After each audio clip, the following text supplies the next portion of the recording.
नमस्कार सभी को। आज हम बताएंगे क्लास 8 का हिस्ट्री का chapter 4 tribal Dikus and the vision of a golden age. इसमें हम कह सकते हैं ट्राइबल का मतलब होता है आदिवासी।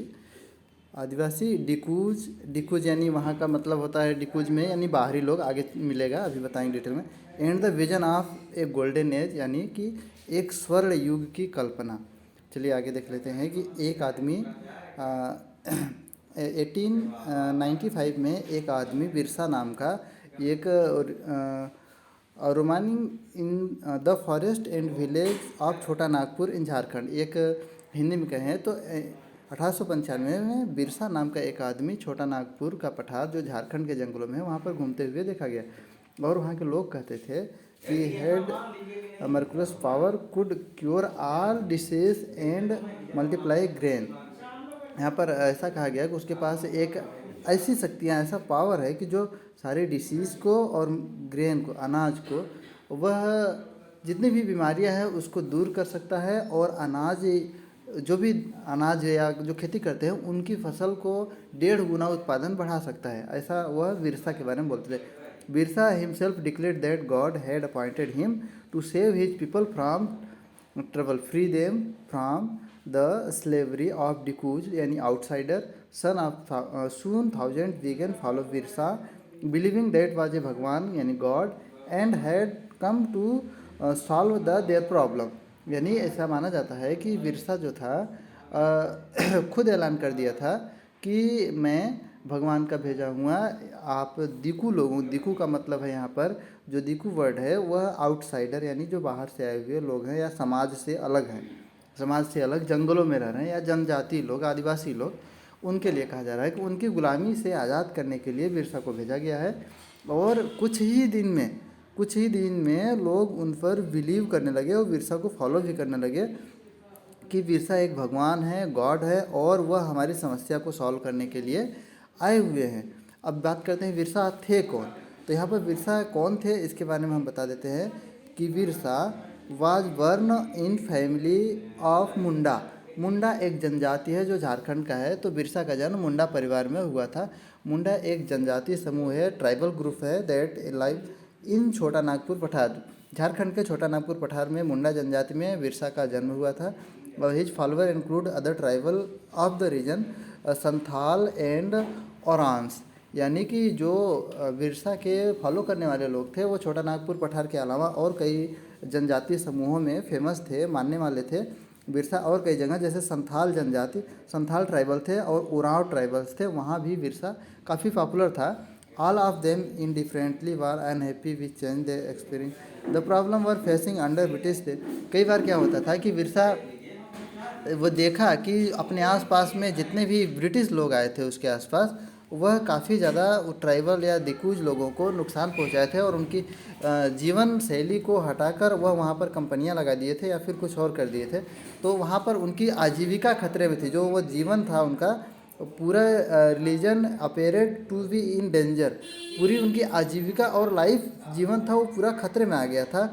और बिरसा जो था इन समस्याओं को हल करना चाहता था। What Birsa did so out resolve, उन समस्याओं को रिसॉल्व करना चाहता था।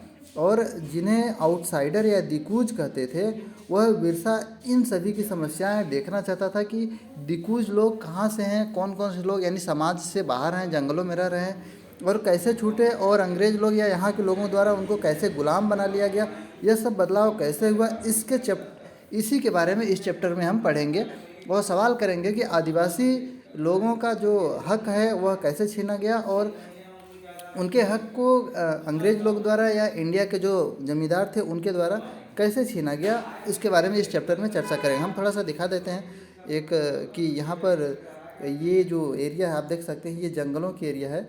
यहाँ पर दिकूज लोग या जनजाति लोग यहाँ पर देखिए इस टाइप से रहते थे और एक जंगल से दूसरे जंगल सफ़र करते थे। इस टाइप से वह लाठी लेकर सिर पर कुछ लिए हुए हैं, कुछ बनाए हैं, कुछ भी चीज़ लेकर यह एक जंगल से दूसरे जगह जंगल जा रहे हैं। हालांकि उनका एक अलग देवता होते थे, उनके एक अलग गॉड होते थे और वह अलग ही थिंकिंग को मानते थे और अलग जगह पे रहते थे, वो समाज से हट के रहते थे। चलिए यहाँ पर देख लेते हैं, अगला टॉपिक है कि how did tribal groups live, कैसे वह जनजाति लोग रहते थे और कैसे खेती करते थे। इंडिया के कई सारे जगह पर जनजाति लोग रहते हैं, जैसे 19th century tribal people different parts in India were involved in a variety of activities. वह कोई ज़रूरी नहीं है कि सभी एक्टिविटी में एक्टिव हैं, उनका कुछ अलग प्रकार की एक्टिविटी होती है। जैसे यहाँ पर कुछ देखा जा रहा है कि सम वर झूम कल्टीवेटर, एक झूमिंग खेती होती है जो ट्राइबल ग्रुप के लोग ही करते हैं। सम ऑफ देम प्रैक्टिस झूम कल्टीवेशन। झूम कल्टीवेशन के बारे में डिफिनेशन हम आगे बताएंगे। दैट शिफ्टिंग कल्टीवेशन, झूम कल्टीवेशन को शिफ्टिंग कल्टीवेशन भी कहते हैं, जो अधिकांशतः जंगलों में खेती के लिए यूज करते हैं कि एक जंगल का सफाया करके वहाँ पर खेती किए, फिर कुछ समय बाद उस जंगल से दूसरे जंगल में चले जाते हैं। उनका ऐसा मानना था कि यहाँ पर ज़मीन की उपजाऊ शक्ति एक बार खेती करने से नष्ट हो जाती है, फिर हम उस दूसरे जंगल में जाएंगे तो वहाँ उस जंगल की ज़मीन में पोटास और फर्टिलाइज ऑफ द सॉयल जो होता है, उस मिट्टी में जो फर्टिलाइजर शक्तियाँ होती है वह एक बार खेती करने से ख़त्म हो जाती है, इसलिए वह फिर दूसरे जंगल में जाते थे और एक से यानी हाशिया से कट करते थे पेड़ों को, कुल्हाड़ी से हाशिया से पेड़ों को कट करके जंगल का सफाई करके, और वहाँ पर भी मिट्टी को प्रिपेयर करते थे खेती के लिए और वहाँ पर खेती करते थे। वह बीज को डालते थे, फिर खेती का काम वही होता था।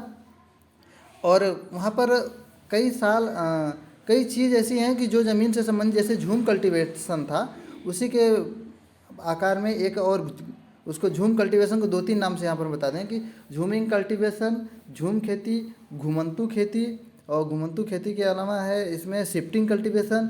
और कुछ ऐसा होता था कि वह कुछ ज़मीन परती छोड़ देते थे, और यहाँ पर परती को फॉलो कहा जा रहा है कि ऐसी ज़मीन जो कुछ समय के लिए परती छोड़ देते थे, फिर बाद में एक आध साल बाद वहाँ जाकर फिर खेती करते थे, ऐसी ज़मीन को परती बोलते थे। और उस टाइम एक ट्री फेमस हुआ करता था जो साल का ट्री कहते हैं। इस पूरे बॉक्स को आप कॉपी में नोट डाउन कर लेंगे, इसको नोट कर लेंगे कि ये, क्योंकि ये इम्पोर्टेंट हेडिंग है। उसके बाद उनका एक पेड़ होता था, काफ़ी पॉपुलर था ट्राइबल ग्रुप में, जो महुआ है। महुआ का वो यहाँ पर दिया हुआ mahua, the flower that is eaten use to make alcohol. उसके महुआ के फूल को खाने के लिए यूज करते थे और अल्कोहल के रूप में भी यूज करते थे, और आज भी महुआ का यूज किया जाता है कई दवाइयों में और अल्कोहल के रूप में भी।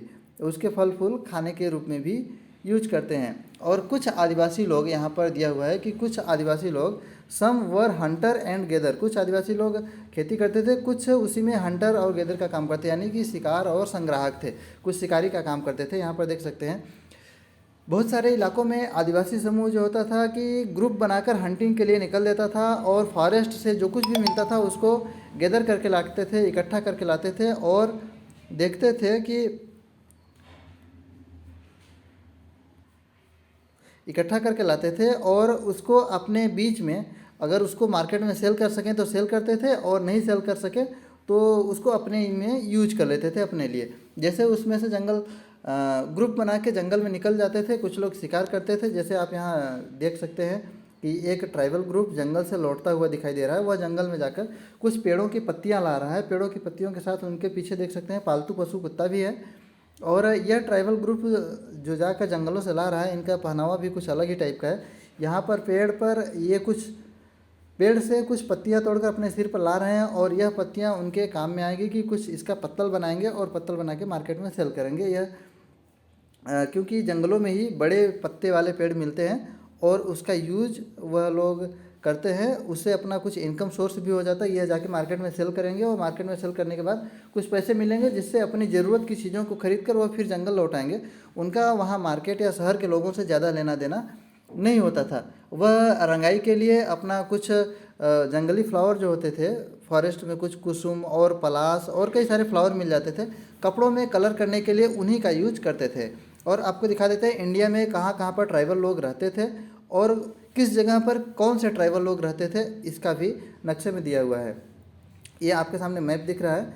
यहाँ पर देख सकते हैं कि फॉरेस्ट में, कई जगह फॉरेस्ट में लोग रहते थे, वहाँ पर अनाज उगाते थे। और इन सब जो ये ग्रुप होते थे उनको राइस और अन्य अनाज कहाँ से मिलते हैं, कई बार वो क्या करते थे कि वो अपना एक्सचेंज सिस्टम से काम चलाते थे कि उनकी इस जंगल वाले लोगों के पास अगर चावल है, उस जंगल वाले लोगों के पास कुछ और सामग्री है, तो वो अपना चीज़ मार्केट से जो सहारा मिले बहुत कम जाते थे, लेकिन वो अपने आप में एक्सचेंज करके काम चला लेते थे।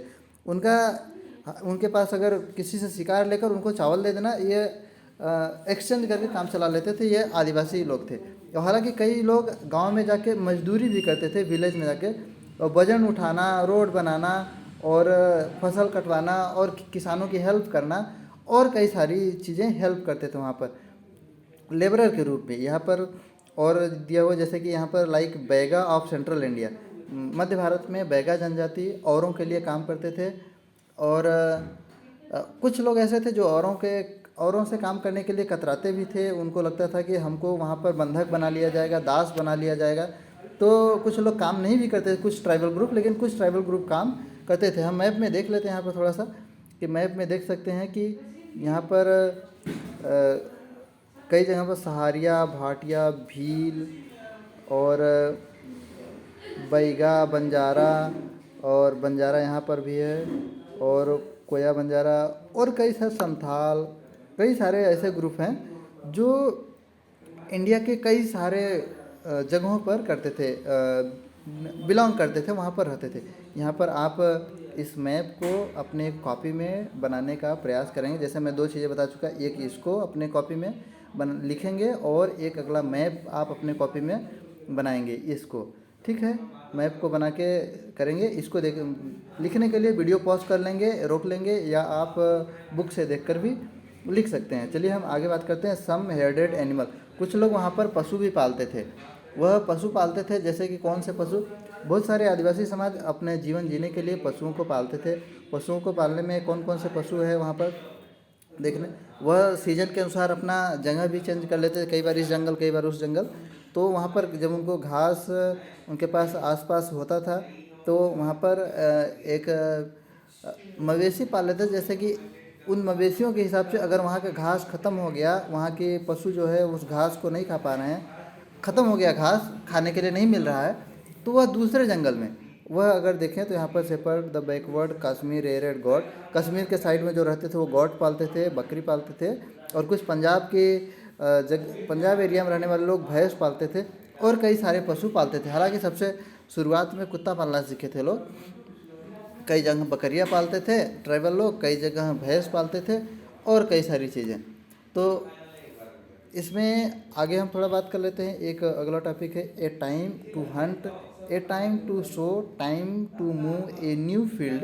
यानी इसका मतलब है कि शिकार करने के बाद जब बुआई का वक्त आता था, तो क्योंकि आप जानते हैं खेती सीजन पर होती है, तो सीजन पर वो बुआई करते थे, बाकी टाइम इकट्ठा होकर जंगलों में जाके लकड़ियाँ काटते थे, या फिर और कई सारा चीज़ जंगलों से जो भी यूज हो सकता था वह काम करते हैं। आप देख सकते हैं यहाँ पर एक ट्राइबल ग्रुप की लड़की है, गर्ल्स है, जो जंगलों से लकड़ियाँ लेकर आ रही है, वह यही काम करते हैं। या फिर कई बार ऐसा होता है जंगलों से लकड़ियाँ लेकर लाकर शहर में उसको बेच देते थे, या फिर अपने लिए भी लकड़ी जलाने के लिए लेते थे। काफ़ी देख सकते हैं। यह बिहार के एक संथाल ट्राइबल की है, यहाँ पर लिखा हुआ है कि संथाल जनजाति बिहार की एक लड़की है जो 1946 ये में एक लकड़ी जंगल से लकड़ी ले जाती हुई दिख रही है। आगे देखते हैं इसमें आगे यह लोग एक जगह खेती करते थे कि अलग अलग जगह खेती करते थे उसके बारे में देख लेते हैं कि सम टुक टू सेटल्ड कल्टीवेशन, यानी कि कुछ लोग एक ही जगह खेती करते थे और कुछ लोग अलग अलग जगह। पहले हम इस वर्ड को समझ लेते हैं, बेवार। ये एक ऐसा वर्ड है जो झूमिंग खेती के लिए यूज किया जाता था। बेवर, यह मध्य प्रदेश में शिफ्टिंग कल्टीवेशन को कहा जाता है। जैसे मध्य प्रदेश में अगर झूमिंग खेती या शिफ्टिंग कल्टीवेशन को कहें तो उसको बेवर बोला जाता था।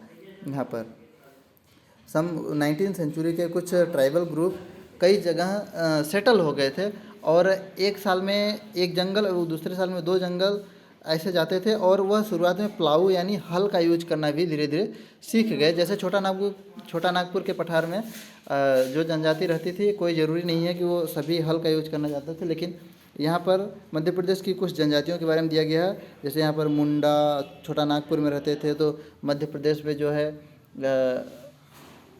कुछ घुमंतु प्रजातियाँ होती हैं, इसमें नाम नहीं दिखा जा रहा है यहाँ पर, लेकिन यह है कि मुंडा जनजाति का ट्राइबल दिया हुआ है कि छोटा नागपुर के पठार में रहते थे मुंडा ट्राइबल।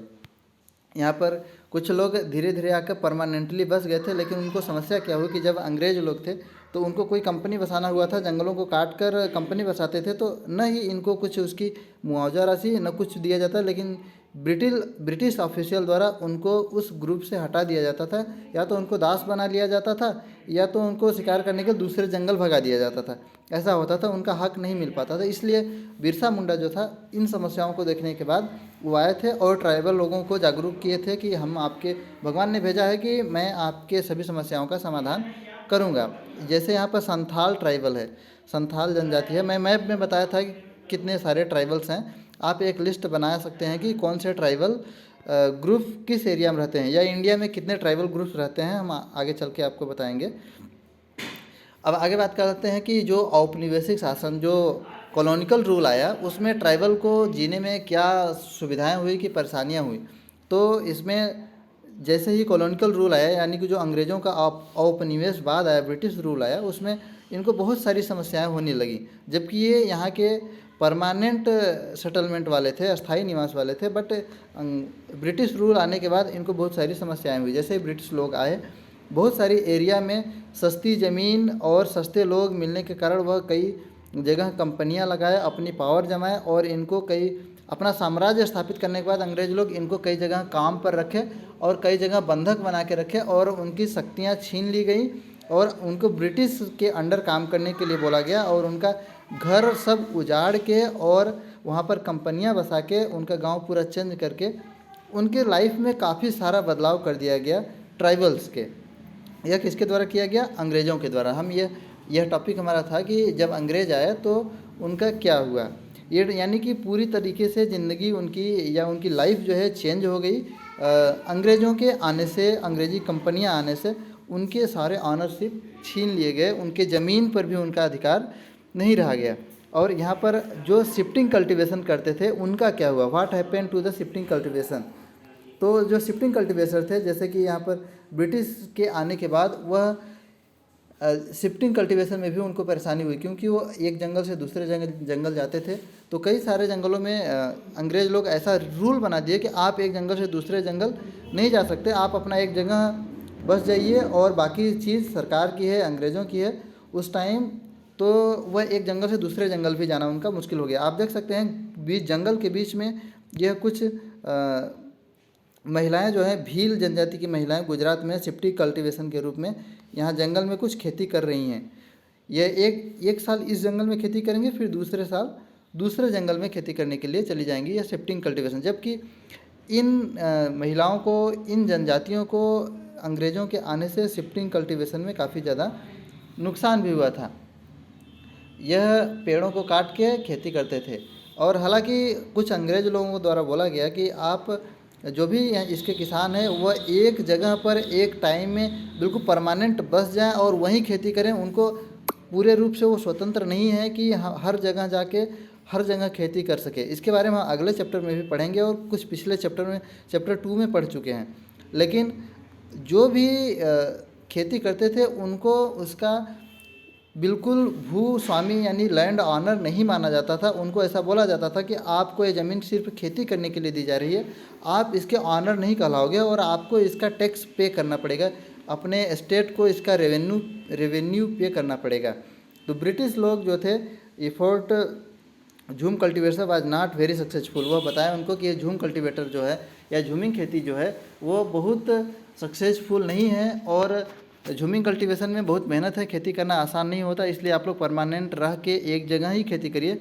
और नॉर्थ ईस्ट इंडिया में यह कंटिन्यू रहा, और वह ट्रेडिशनल यानी कि कुछ परंपरागत प्रैक्टिस पर ट्राइबल लोग आदी हो चुके थे। इसलिए वह उस शिफ्टिंग कल्टीवेशन को नहीं छोड़ना चाहते थे, जंगलों में ही करना चाहते थे।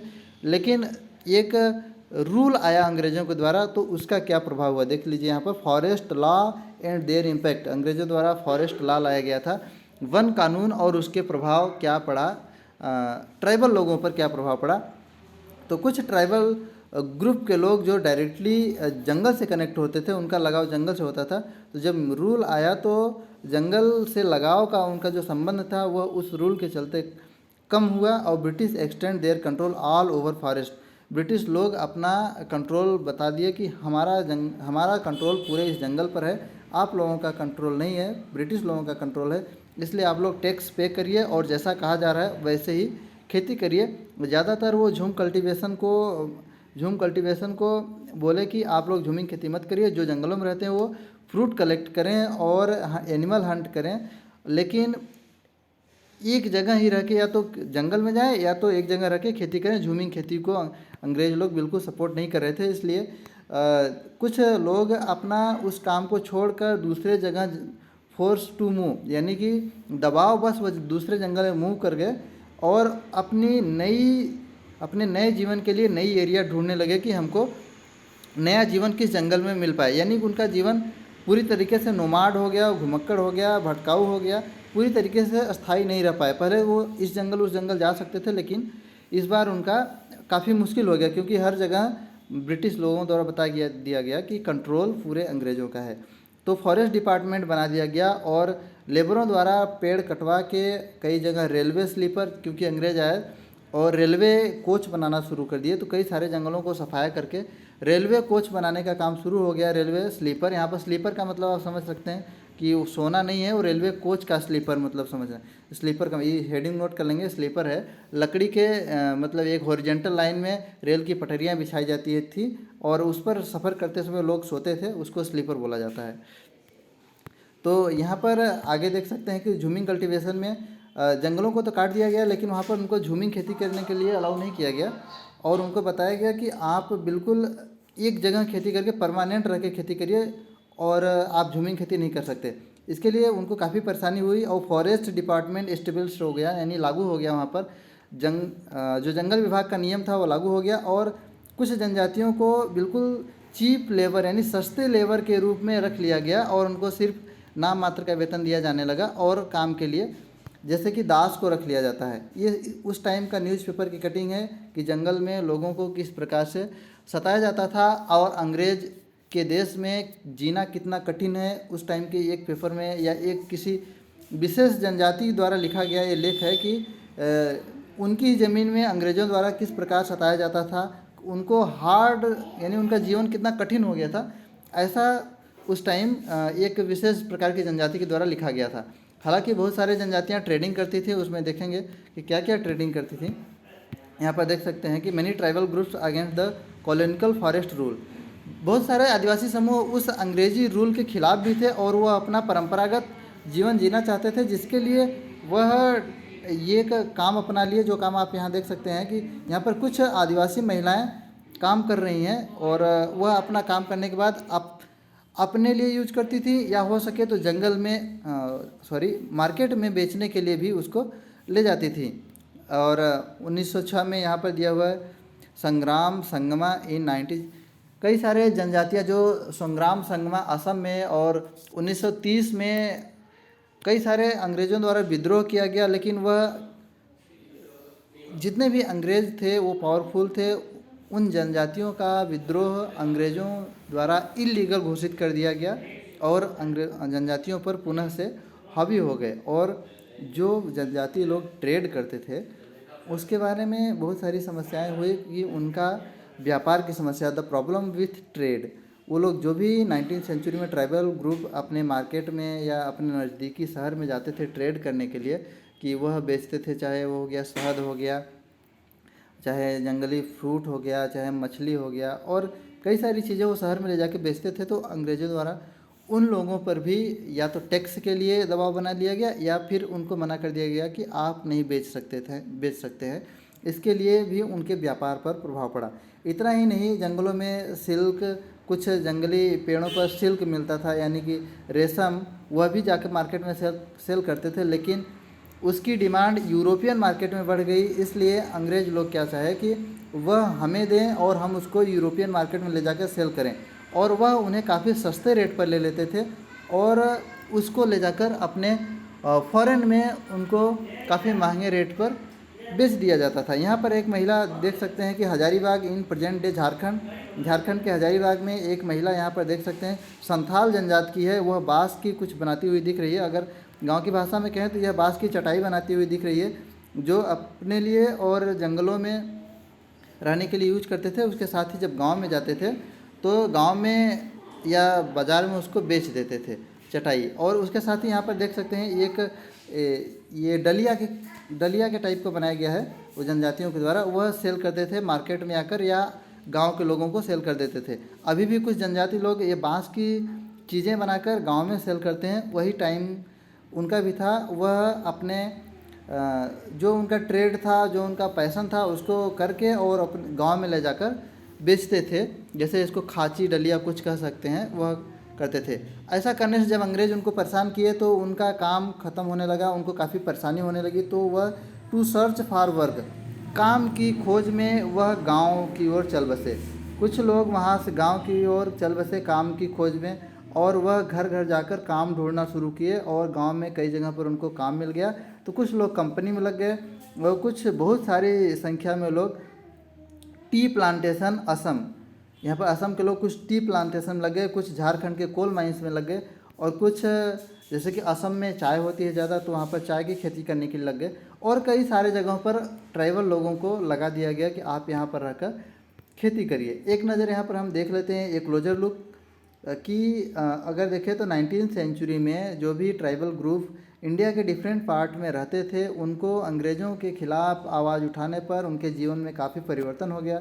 और उन पर एक नियम लागू कर दिया गया जिस पर फॉरेस्ट डिपार्टमेंट का कंट्रोल होता था, और नए नए टैक्स पे करने पड़े उनको। इतना ही नहीं, वहाँ के जो व्यापारी थे, मनी लेंडर थे, उनको भी हटा दिया गया। हालांकि कई जगह कुछ ट्राइबल्स द्वारा, संथाल ट्राइबल द्वारा, कोल ट्राइबल द्वारा, कुछ संथाल और कोल जनजाति द्वारा कुछ आंदोलन भी किए गए, लेकिन आंदोलन सक्सेस नहीं हुआ और उनके आंदोलन को ख़त्म कर दिया गया, तोड़ दिया गया। कई जगह आंदोलन हुए, जैसे कि यहाँ पर कोल आंदोलन हुआ था 1831, 1832 का, और 1855 में हुआ था संथाल आंदोलन।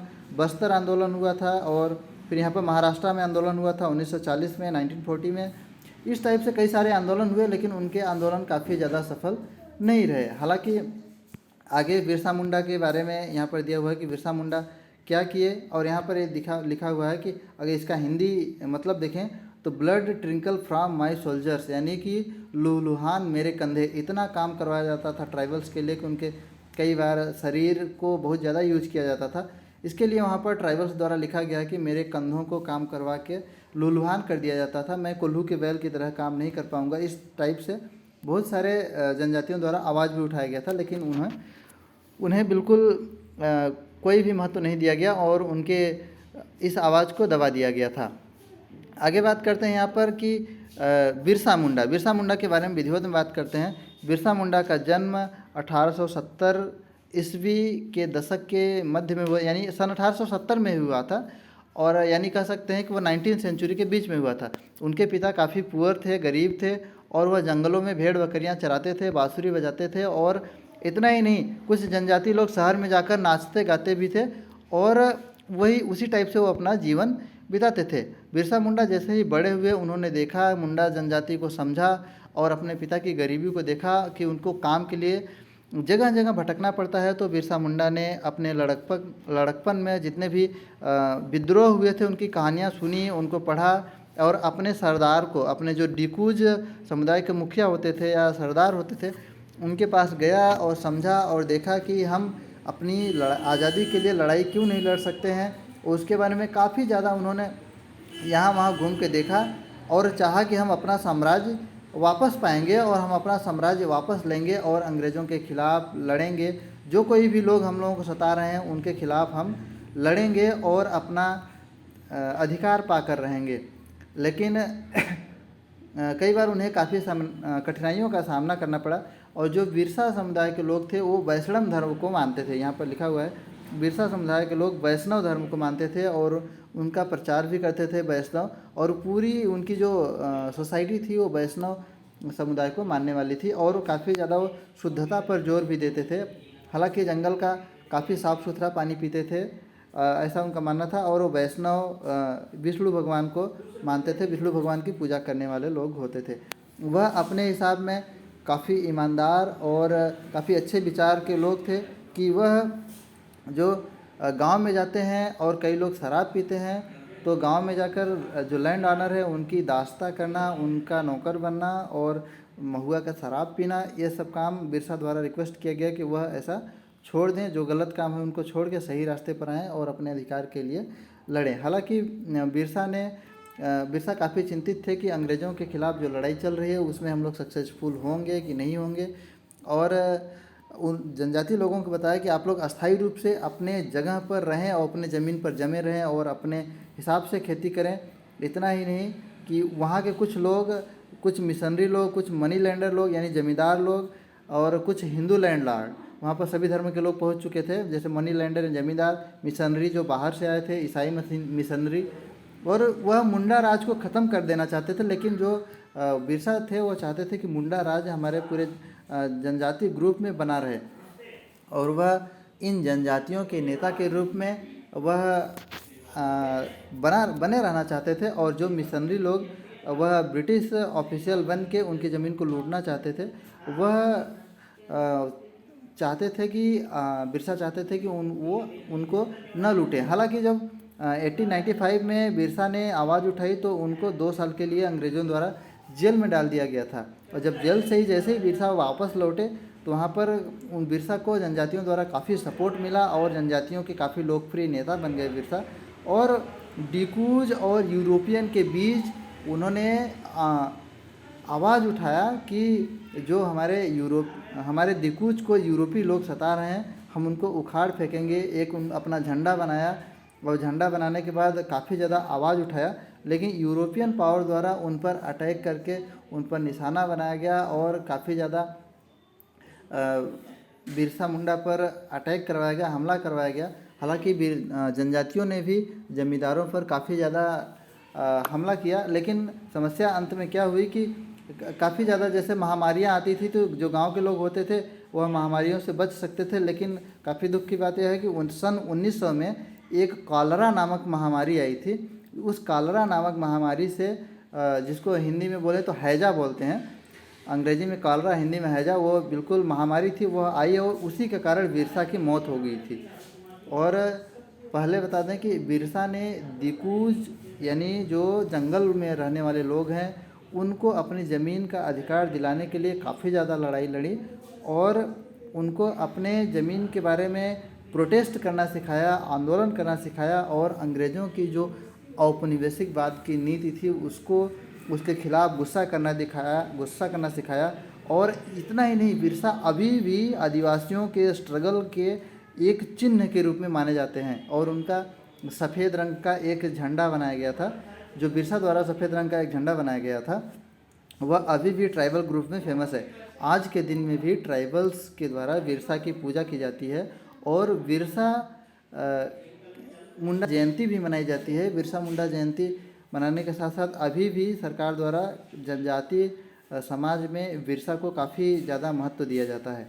हालांकि मुंडा जनजाति से थे, उनको बिरसा मुंडा बोला जाता था। और चैप्टर ख़त्म होता है यहाँ पर। और यहाँ पर इल्स वेयर अगर हम कहीं से भी देखें तो हमें कई सारी चीज़ों की ज़रूरत होती है। नकदी जो हम मार्केट से ही जाकर खरीद सकते थे, क्या बिरसा इसके खिलाफ थे? तो नहीं हो सकता था। हाँ, हो सकता था, क्योंकि कम से कम मार्केट में जाए और काफ़ी ज़्यादा चीज़ एक्सचेंज पर वो बिलीव करते थे, एक्सचेंज से काम चल जाएगा। हम अब क्वेश्चन आंसर के बारे में बात करेंगे। यहाँ पर इसका आंसर और क्वेश्चन यहाँ पर आप देख सकते हैं, फिलिंग द ब्लैंक। सबसे फर्स्ट वाले में है filling the blank, first second third fourth करके है। तो यहाँ पर फर्स्ट वाला, सेकंड वाला, थर्ड वाला और फोर्थ वाला, फोर्थ में 2 हैं। इस टाइप से इनका फिलिंग द ब्लैंक्स है। आप नीचे जाकर ट्रू फॉल्स देख सकते हैं। वीडियो रोक कर आप ट्रू फॉल्स कर लेंगे और कॉपी में भी लिखेंगे इसको। और क्वेश्चन नंबर 3 का आंसर है, इसको भी नोट करेंगे। क्वेश्चन नंबर 4 भी है और आगे हम बता रहे हैं कि ये टोटल आंसर 6 तक करने हैं। 2 क्वेश्चन और हम आपको बता देते हैं। यहाँ पर आपके सामने क्वेश्चन नंबर 5 का आंसर दिया हुआ है और यहाँ पर क्वेश्चन नंबर 6 का आंसर दिया हुआ है। आप इसको वीडियो रोक करके नोट करेंगे, हालांकि इसको यहाँ तक ही नोट करना है। और आज का वीडियो इतना ही। कल हम फिर अगले चैप्टर के अगले टॉपिक के साथ मिलेंगे। यह हो गया हमारा चैप्टर 4, हिस्ट्री का चैप्टर 4, जिसमें था ट्राइबल डिकूज एंड, चैप्टर का नाम tribal Dikus and a vision of golden age, यानी कि अगर हम हिंदी में कहें इसका नाम तो चैप्टर का नाम था कि आदिवासी दिकूज और एक स्वर्ण युग की कल्पना, जो आदिवासियों के लिए बिरसा मुंडा एक स्वर्ण युग की कल्पना दिखाकर गए थे। ठीक है, मिलेंगे अगले चैप्टर में।